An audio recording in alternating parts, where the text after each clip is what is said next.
Sore semua, hari ini saya akan menjelaskan tentang rencana pembelajaran semester untuk mata kuliah akuntansi sektor publik.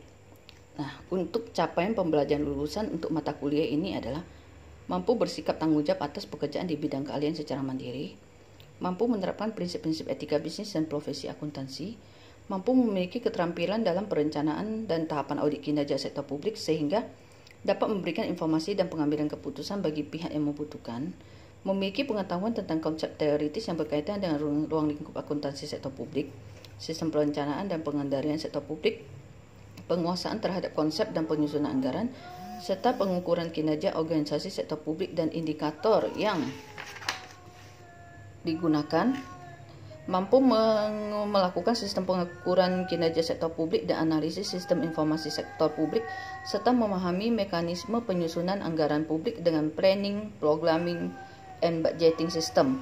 Sedangkan untuk capaian pembelajaran mata kuliah ini adalah mahasiswa mampu memahami karakteristik dan lingkungan sektor publik, mahasiswa mampu memahami akuntansi manajemen sektor publik, mahasiswa mampu memahami sistem pengendalian manajemen sektor publik, mahasiswa mampu memahami penganggaran sektor publik, mahasiswa mampu memahami jenis anggaran sektor publik, mahasiswa mampu memahami analisis investasi publik, mahasiswa mampu memahami penentuan harga pelayanan publik, mahasiswa mampu memahami teknik akuntansi keuangan sektor publik, mahasiswa mampu memahami teknik akuntansi mahasiswa mampu memahami laporan keuangan sektor publik, mahasiswa mampu memahami value for money audit, dan mahasiswa mampu memahami proses audit kinerja.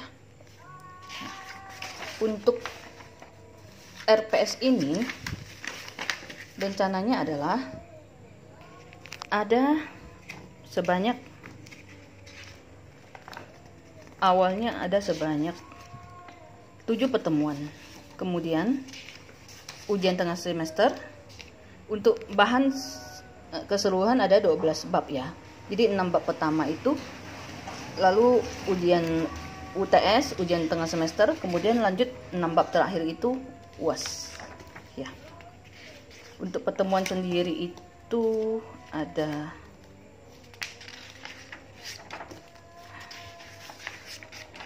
14 pertemuan ya, baru setelah minggu ke-14 itu UAS ya. Kita lihat yang pertama. Yang pertama adalah kemampuan akhir yang diharapkan ya. Untuk pertemuan pertama, mahasiswa dapat memahami definisi sektor publik, mahasiswa dapat memahami akuntansi sektor publik, dan mahasiswa dapat memahami komponen lingkungan yang mempengaruhi organisasi sektor publik. Lalu mahasiswa dapat memahami value for money dan manfaatnya. Untuk bahan kajian itu karakteristik dan lingkungan sektor publik, strategi atau metode pembelajarannya daring dan diskusi, alokasi waktunya 3 kali 50 menit. Lalu pengalaman belajar mahasiswa adalah mahasiswa mendengarkan secara aktif materi yang dijelaskan oleh dosen, mahasiswa dapat menjelaskan mengenai definisi dan akuntansi sektor publik, mahasiswa dapat menjelaskan tujuan dan komponen lingkungan yang mempengaruhi organisasi sektor publik serta value for money dan manfaatnya. Kemudian untuk kriteria penilainya, penguasaan pengetahuan teoritis dan keaktifan dalam menjawab pertanyaan serta kemampuan menjawab soal. Instrumen penilaiannya adalah penilaian tertulis, penilaian kinerja, penilaian karakter atau perilaku. Sedangkan di pertemuan kedua, kemampuan akhir yang diharapkan adalah mahasiswa dapat memahami perbedaan dan persamaan sektor publik dan swasta, tujuan akuntansi sektor publik, akuntabilitas publik, elemen akuntabilitas publik, dan privatisasi. Sedangkan bahan kajiannya adalah karakteristik dan lingkungan sektor publik. Kemudian untuk bab 3, mahasiswa dapat memahami akuntansi sebagai alat perencanaan dan pengendalian organisasi. Untuk bahan kajiannya adalah akuntansi manajemen sektor publik ya. Kemudian mahasiswa dapat memahami proses perencanaan dan pengendalian manajerial organisasi sektor publik, dan mahasiswa dapat memahami peran akuntansi manajemen sektor publik. Untuk metodenya adalah daring dan diskusi, alokasi waktunya 3 kali 50 menit. Pengalaman belajarnya, mahasiswa mendengarkan secara aktif materi yang dijelaskan oleh dosen dan dapat menjelaskan akuntansi sebagai alat perencanaan dan pengendalian organisasi serta proses manajerial organisasi sektor publik. Kemudian mahasiswa dapat menjelaskan peran akuntansi manajemen sektor publik. Untuk kriteria penilaiannya itu penguasaan pengetahuan teoritis dan keaktifan dalam menjawab pertanyaan serta kemampuan menjawab soal. Instrumen penilaiannya adalah penilaian tertulis, kinerja, karakter, atau perilaku. Sedangkan untuk kemampuan akhir yang untuk pertemuan keempat, kemampuan akhir yang diharapkan adalah mahasiswa dapat memahami sistem pengendalian manajemen sektor publik, mahasiswa dapat memahami tipe dan struktur pengendalian manajemen sektor publik, dan mahasiswa dapat memahami proses pengendalian manajemen sektor publik. Bahan kajiannya adalah sistem pengendalian manajemen sektor publik. Untuk pengalaman belajarnya, mahasiswa mendengarkan secara aktif materi yang dijelaskan dosen dan dapat menjelaskan kembali materi-materi di bab 4. Kemudian bab 5, mahasiswa dapat memahami konsep dan fungsi anggaran sektor publik dan kepentingannya, dan seterusnya. Untuk bahan kajiannya adalah penganggaran sektor publik, ya. Kemudian mahasiswa dapat memahami jenis dan proses penyusunan anggaran sektor publik dan prinsipnya. Untuk pertemuan ke-6, mahasiswa mampu memahami perkembangan anggaran sektor publik, anggaran tradisional, dan anggaran publik dengan pendekatan New Public Management. Lalu mahasiswa mampu memahami perubahan pendekatan anggaran sektor publik, anggaran kinerja, dan zero based budgeting. Bahannya adalah jenis anggaran sektor publik. Untuk pengalaman belajarnya, mendengarkan secara aktif materi yang dijelaskan dosen dan menjelaskan kembali, ya. Kemudian untuk pertemuan ke-7, kemampuan akhirnya, mahasiswa mampu memahami planning, programming, dan budgeting system. Mahasiswa mampu memahami program investasi publik. Mahasiswa mampu memahami penentuan kebutuhan investasi publik dan aspek kelayakan investasi. Untuk bahan kajiannya adalah jenis anggaran sektor publik dan analisis investasi publik, ya.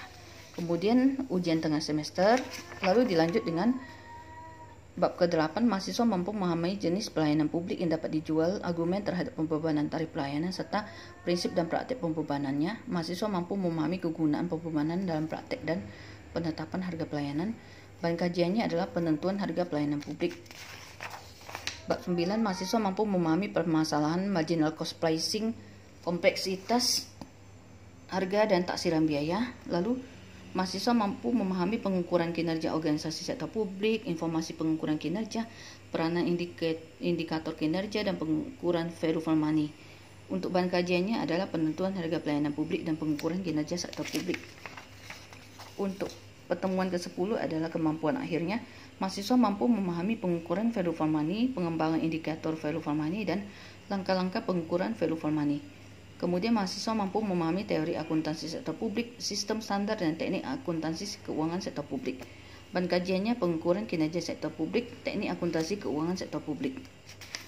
Untuk pertemuan yang ke-11, mahasiswa mampu memahami tujuan dan fungsi laporan keuangan sektor publik, tujuan laporan keuangan menurut pemakai laporan keuangan sektor publik beserta kepentingannya. Lalu mahasiswa mampu memahami perbedaan laporan keuangan sektor publik dengan sektor swasta beserta pengungkapannya. Untuk bahan kajiannya adalah laporan keuangan sektor publik. Lalu pertemuan ke-12, mahasiswa mampu memahami karakteristik value for money audit, audit ekonomi, audit efisiensi, dan audit efektivitas. Mahasiswa mampu memahami standar audit pemerintahan dan permasalahan audit kinerja lembaga pemerintah di Indonesia. Untuk bahan kajiannya adalah value for money audit. Pertemuan yang ke-13 yaitu mahasiswa mampu memahami konseptual SPKN, mahasiswa mampu memahami struktur audit kinerja serta tahap pengenalan dan perencanaan. Lalu mahasiswa mampu memahami tahapan audit. Untuk bahan kajiannya sendiri adalah value for money audit, proses audit kinerja. Kemudian pertemuan ke-14, mahasiswa mampu memahami tahapan pelaporan audit, mahasiswa mampu memahami tahap penindaklanjutan. Bahan kajiannya adalah proses audit kinerja. Nah, kemudian yang terakhir adalah ujian akhir semester. Oke, kemudian saya lanjut dengan RTM atau rencana tugas mahasiswa. Rencana tugas mahasiswa yaitu untuk mata kuliah akuntansi sektor publik adalah mahasiswa mampu memahami berbagai analisa mengenai akuntansi sektor publik, diantaranya analisa kebijakan secara ekonomi, efektivitas, efisiensi pada salah satu kebijakan pemerintah di Indonesia, analisa peraturan pemerintah nomor 24 tahun 2005, analisa peraturan pemerintah nomor 71 tahun 2010, analisa PSAK 45 mengenai pelaporan keuangan entitas nirlaba, dan analisa PSAP, kemudian analisa kerangka konseptual standar pemeriksa keuangan negara. Uraian tugasnya, objek garapannya, referensi dari literatur dan informasi dari internet.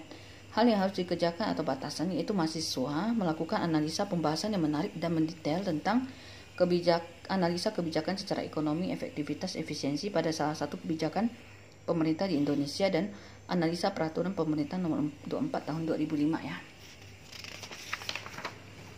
Kemudian analisa peraturan pemerintah nomor 71 tahun 2010, analisa PSAK 45 mengenai pelaporan keuangan entitas nilaba, analisa PSAP, analisa kerangka konseptual standar pemeriksa keuangan negara. Metode pengerjaannya, tugas dilakukan secara individu yang didukung oleh kajian literatur atau textbook dan informasi yang diperoleh dari internet. Dokumen laporan tugas berupa hasil analisa ketikan yang dikembangkan oleh mahasiswa semenarik mungkin untuk dipelajari oleh dosen. Deskripsi luaran tugas yang dihasilkan yaitu struktur penulisan yang terdiri dari kafel, hasil analisa, dan lampiran pendukung penulisan yang menarik. Sedangkan untuk pertemuan kedua, mahasiswa mampu memahami karakteristik dan lingkungan sektor publik, objek garapannya, referensi, dan literatur. Hal yang harus dikerjakan atau batasan yaitu mahasiswa melakukan pelatihan soal mengenai karakteristik dan lingkungan sektor publik. Metode pengerjaannya, tugas dilakukan secara individu yang didukung oleh kajian literatur atau textbook. Dokumen laporan tugas berupa hasil jawaban dari soal yang dikembangkan oleh dosen. Deskripsi luarannya, struktur penulisan terdiri dari jawaban hasil pengerjaan soal pelatihan. Kriteria dan bobot penilaiannya yaitu kemampuan menjawab soal dan pengembangan tutur bahasa yang sesuai bobot 90. Kehadiran peserta saat berlangsungnya tugas itu bobot 10% ya. Kemudian untuk pertemuan ketiga, mahasiswa mampu memahami akuntansi manajemen sektor publik. Objek garapannya, referensi dari literatur. Hal yang harus dikerjakan atau batasan, mahasiswa melakukan pelatihan soal mengenai akuntansi manajemen sektor publik. Metode pengerjaannya, tugas dilakukan secara individu yang didukung oleh kajian literatur atau textbook. Dokumen laporan tugas berupa hasil jawaban dari soal yang dikembangkan oleh dosen. Deskripsi luaran tugas yang dihasilkan yaitu struktur penulisan terdiri dari jawaban hasil pengerjaan soal pelatihan. Kriteria dan bobot penilaiannya yaitu kemampuan menjawab soal dan pengembangan tutur bahasa yang sesuai bobot 90%. Kehadiran peserta saat berlangsungnya tugas bobotnya 10%. Kemudian, mahasiswa mampu memahami sistem pengendalian manajemen sektor publik. Uraian tugasnya, objek garapan, referensi dari literatur. Hal yang harus dikerjakan atau batasan, mahasiswa melakukan pelatihan soal mengenai pengendalian manajemen sektor publik.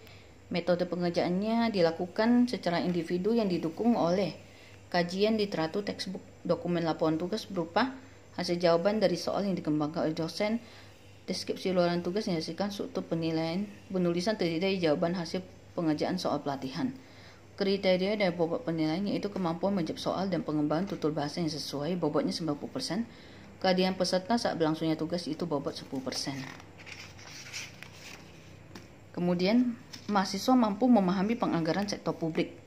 Ya, hal yang harus dikerjakan itu mahasiswa melakukan pelatihan soal. Ya, struktur penulisan, deskripsi luarnya, struktur penulisan terdiri dari jawaban hasil pengerjaan soal pelatihan. Untuk kemampuan menjawab soal bobot 90, kehadirannya 10. Kemudian next, mahasiswa mampu memahami jenis anggaran sektor publik dan analisis investasi publik.